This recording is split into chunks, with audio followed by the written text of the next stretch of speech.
साथियों, यूपीएससी पार में आप सभी का बहुत बहुत स्वागत है। यूपीपीसीएस के लिए बहुत ही इम्पॉर्टेंट टॉपिक आज डिस्कस किया जा रहा है, जिसमें हम बात करेंगे केंद्रीय बजट 2025 और 26 के बारे में बात करेंगे। और इसमें से क्वेश्चन जो है यूपीपीसीएस प्री एग्ज़ाम के जो सामान्य अध्ययन का जीएस वाला फर्स्ट पार्ट होता है उसमें बाकायदे पूछा जाता है। तो आइए हम स्टार्ट करते हैं। सबसे पहले हम बात करेंगे केंद्रीय बजट 2025 जो 26 जो पेश किया गया था या प्रस्तुत किया गया था, वो प्रस्तुत कब किया गया था और उसकी थीम क्या है। सबसे पहले अगर हम बात करें बजट थीम की बात करें, किसकी? बजट थीम की। तो बजट थीम है सबका विकास, यानी इसका बजट थीम क्या है? सबका विकास। बजट पेश कब हुआ? 1 फरवरी 2025 को। फर ठीक है, फरवरी फर तो 1 फरवरी को 2025 को क्या हुआ? केंद्रीय बजट पारित हुआ। ठीक है, और इसे पारित कौन किया? उस समय वित्त मंत्री कौन है? वित्त मंत्री हैं निर्मला सीतारमण। अब बात किया जाए कि निर्मला सीतारमण ने कितनी बार केंद्रीय बजट प्रस्तुत किया है? तो आठवीं बार ये केंद्रीय बजट प्रस्तुत किया है। अगर अब क्वेश्चन एक बनता है कि अधिकतम बार बजट किसने पेश किया है, तो अधिकतम बार बजट पेश किया है मोरारजी देसाई ने 10 बार और पी चिदम्बरम ने पेश किया है 9 बार। ठीक है, अब बात आती है हलवा समारोह। तो हलवा समारोह कब से कब तक है? तो हलवा समारोह है 24 जनवरी 2025 से। ठीक है, यानी उससे पहले हलवा समारोह किया जाता है। तो हलवा समारोह हुआ 24 जनवरी 2025 को। उसके बाद बजट पेश हुआ 1 फरवरी 2025 को। अब बात आती है कि बजट में कुल कितना व्यय हुआ, पिछले बजट के मुकाबले कितना व्यय हुआ। तो उन सभी को आंकड़ों को याद रखना है। अगर बजट 2025-26 में अगर सरकार का कुल व्यय पूछें, क्या पूछें? कुल व्यय कब? 25 और 26 में। तो कुल व्यय रुपये 50,65,345 करोड़। लेकिन हमें याद रखना है, तो हम याद रख सकते हैं रुपये 50.65 लाख करोड़ रुपए। ठीक है, यानी 50.65 लाख करोड़ रुपए के आसपास। अब बात आती है बजट 2025-26 जो पेश किया गया है, वह पिछले बजट 2024-25 से कितना गुना अधिक पेश किया गया है। ठीक है, तो यह पेश किया गया है 3,48,858 करोड़, यानी रुपये 3.48 लाख करोड़ रुपए खर्चा किया गया है। ठीक है, अब बात आती है बजट 2025-26 में राजस्व व्यय कितना रहा। कुल व्यय 50.65 लाख करोड़ रहा, लेकिन राजस्व व्यय कितना रहा? राजस्व व्यय रहा रुपये 39.4 लाख करोड़ रुपए, यानी 39,44,255 करोड़ रुपए। अब बात आती है बजट 2025-26 में पूंजी घाटे में व्यय कितना हुआ। तो व्यय हुआ 11,21,090 करोड़ रुपए, यानी रुपये 11.2 लाख करोड़ रुपए इसमें क्या हुआ? पूंजी खाते में व्यय हुआ। राजस्व व्यय 39.44 लाख, पूंजी खाते में व्यय 11.21 लाख करोड़ का व्यय हुआ।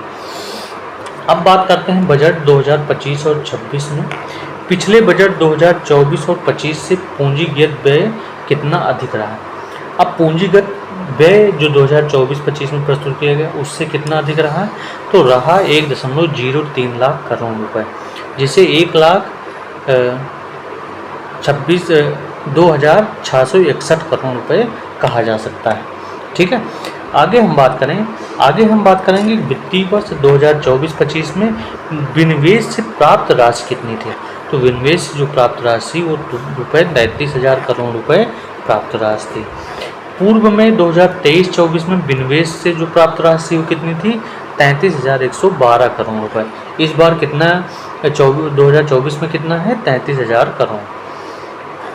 अब प्राप्तियों व्ययों के आधार पर अगर 2025-26 में राजस्व घाटा अनुमान लगाया जाए, तो राजस्व घाटा अनुमान जिसे रेवेन्यू डिफिसिट कहते हैं, वो अनुमान रुपये 5,23,846 करोड़, या हम कह सकते हैं 5.24 लाख करोड़ रुपए राजस्व घाटा में अनुमान लगाया गया। अब राजस्व घाटा जीडीपी का कितने प्रतिशत रहा? तो जीडीपी का 1.5% रहा। 2025-26 में 52.38 लाख करोड़ यानी 5.24 लाख करोड़ रुपए का क्या रहा, राजस्व घाटा रहा। वही 2024-25 में यह राजस्व घाटा जीडीपी का कितने प्रतिशत था, जीडीपी का 1.8% था। तो अगर प्रभावी राजस्व घाटा जीडीपी के आधार पर निकालें तो जीडीपी का कितना प्रतिशत रहा, 0.3% जीडीपी का रहा। और संशोधित अनुमान कितना है, संशोधित अनुमान 1.9% जीडीपी का होने का अनुमान है। ठीक है, राजस्व घाटा की बात की गई जो जीडीपी का 1.5% है। ठीक है, 24-25 में 1.8% था। अगर दोनों का हम डिफरेंस निकाल लें तो 0.3% का जीडीपी जो है प्रभावी राजस्व घाटा होगा। अब बात करते हैं कि राजकोषीय घाटा कितना रहा, फिस्कल डिफिसिट कितना रहा।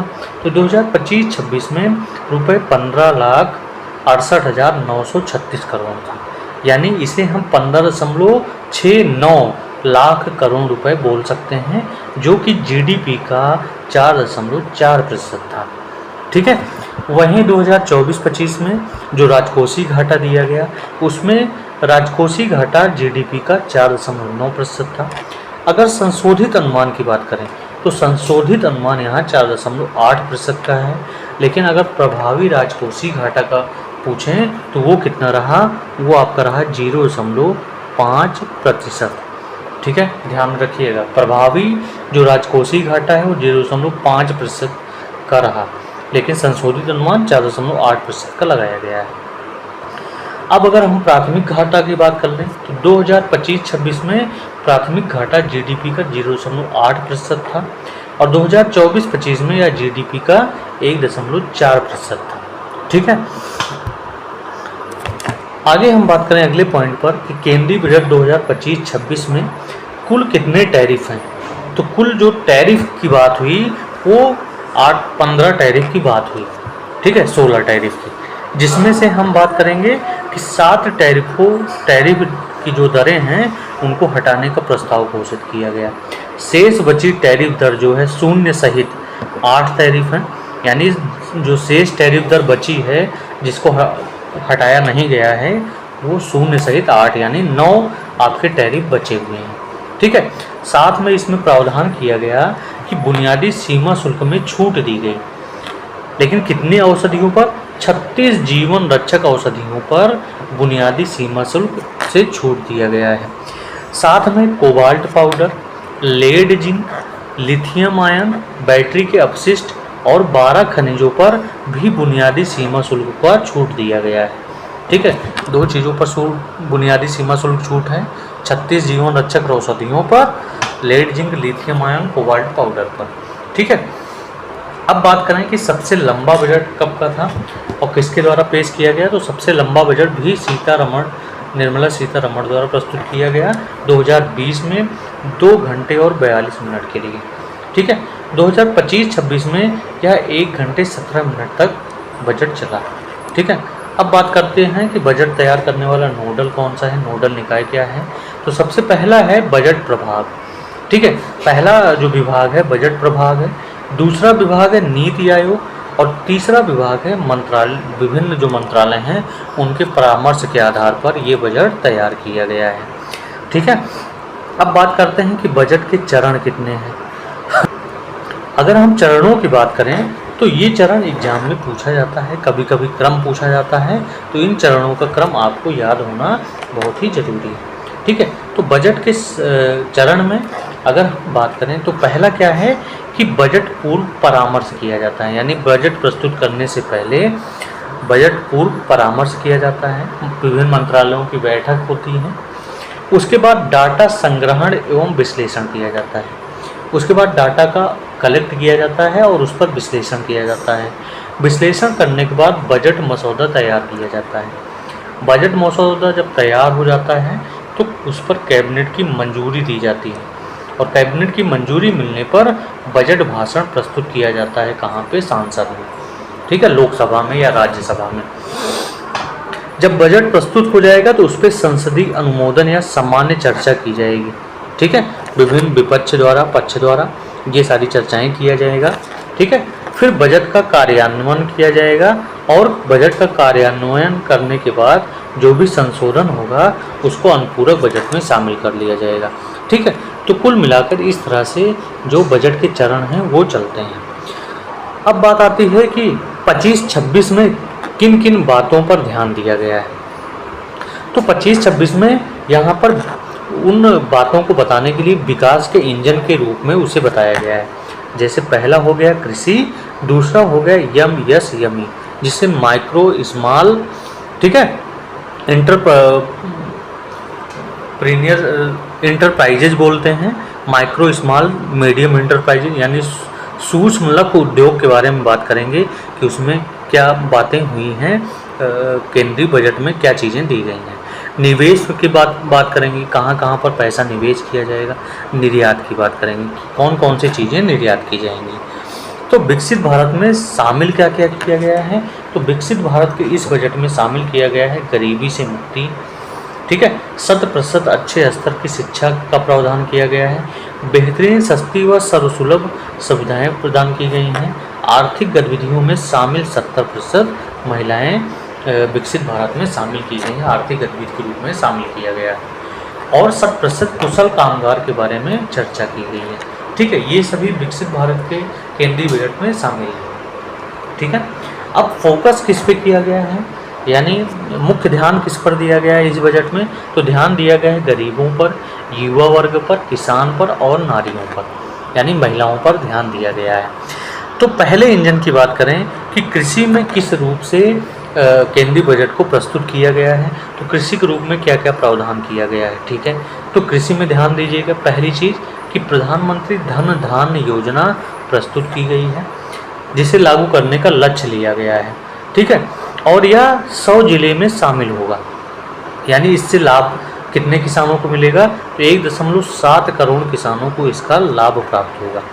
दूसरा पॉइंट है कि ग्रामीण समृद्धि और लचीला निर्माण कार्यक्रम, ग्रामीणों के लिए समृद्धि एवं लचीला निर्माण कार्यक्रम बनाया जाएगा। ठीक है, साथ में दलहनों में आत्मनिर्भरता मिशन चलाई जाएगी। दलहनों के विकास के लिए कुछ न कुछ प्रोग्राम सरकार की तरफ से चलाए जाएंगे ताकि तूर का मतलब अरहर, उड़द और मसूर की दालों को और अधिक उपजाऊ उगाया जा सके। बिहार में मखाना बोर्ड की स्थापना की जाएगी। कृषि के अंदर ही चीज़ें हैं, पहली प्रधानमंत्री धन धान्य योजना, ठीक है, या डीडी, ठीक है, डीडी याद कर सकते हैं। अगला पॉइंट है कि राष्ट्रीय उच्च पैदावार बीज मिशन की स्थापना करना, यानी उच्च पैदावार के लिए बीज मिशन की स्थापना करना। किसान क्रेडिट कार्ड में ऋण को बढ़ा देना, जो किसान क्रेडिट कार्ड बनाया गया है वहाँ पर ऋण 3 लाख से 5 लाख कर दिया जाएगा। पहले 3 लाख था, अब 5 लाख तक दिया जाएगा। असम में यूरिया संयंत्र लगाया जाए जो कि नाम रूप में लगाया जाएगा, जिससे कितनी उत्पादकता बढ़ेगी, यूरिया की उत्पादकता 12.7 लाख मीट्रिक टन उत्पादकता बढ़ जाएगी। ठीक है, ये इतनी बातें कृषि विभाग में की गई हैं। अब बात की जाती है कि माइक्रो स्मॉल मीडियम इंटरप्राइजेज में क्या क्या चीज़ें विकास के रूप में बढ़ावा देने के लिए केंद्रीय बजट में शामिल किया गया है।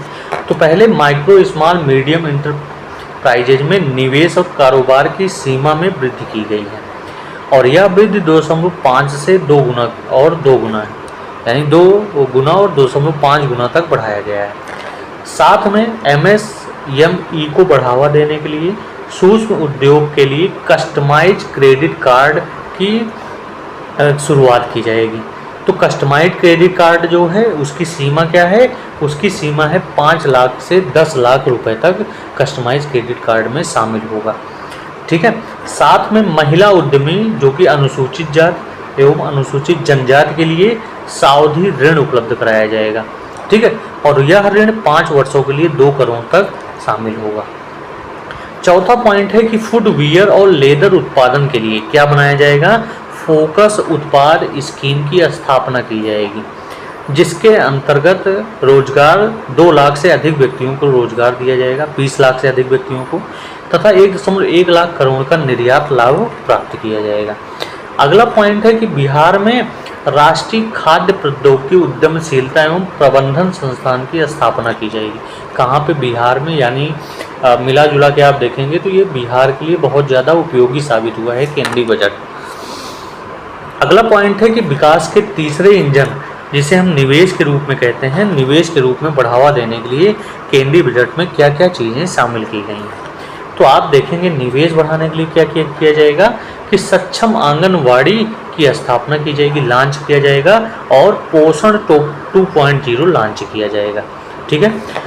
दूसरा पॉइंट है कि make for India, make for the world के लिए राष्ट्रीय कौशल उत्कृष्टता केंद्र की स्थापना की जाएगी, और इसकी संख्या होगी 5, यानी 5 राष्ट्रीय कौशल उत्कृष्टता केंद्र की स्थापना निवेश के रूप में की जाएगी। साथ में शिक्षा में कृत्रिम बुद्धिमत्ता, आर्टिफिशियल इंटेलिजेंसी उत्कृष्टता केंद्र की स्थापना की जाएगी, जिस पर कुल परिव्यय शामिल जो किया जा रहा है 500 रुपये करोड़ शामिल किया जा रहा है। साथ में जिला अस्पतालों में डे केयर कैंसर केंद्र की स्थापना की जाएगी, और वह 3 वर्षों में तैयार की जाएगी। ठीक है। अगला पॉइंट है कि जल जीवन मिशन, जल जीवन मिशन उसकी समय सीमा 2026 तक थी, उसको बढ़ा कर 2028 तक की गई है।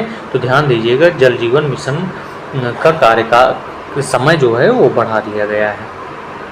अगला पॉइंट है इसी में, निवेश में ही, कि शहरी चुनौती कोष की स्थापना की जाएगी, जिसमें कुल 1 लाख करोड़, ठीक है, और 2025-26 के लिए 10,000 करोड़ रुपए तक की व्यवस्था की जाएगी। साथ में परमाणु ऊर्जा मिशन की स्थापना की जाएगी, जो कि रुपए 20,000 करोड़ आवंटित किया जाएगा।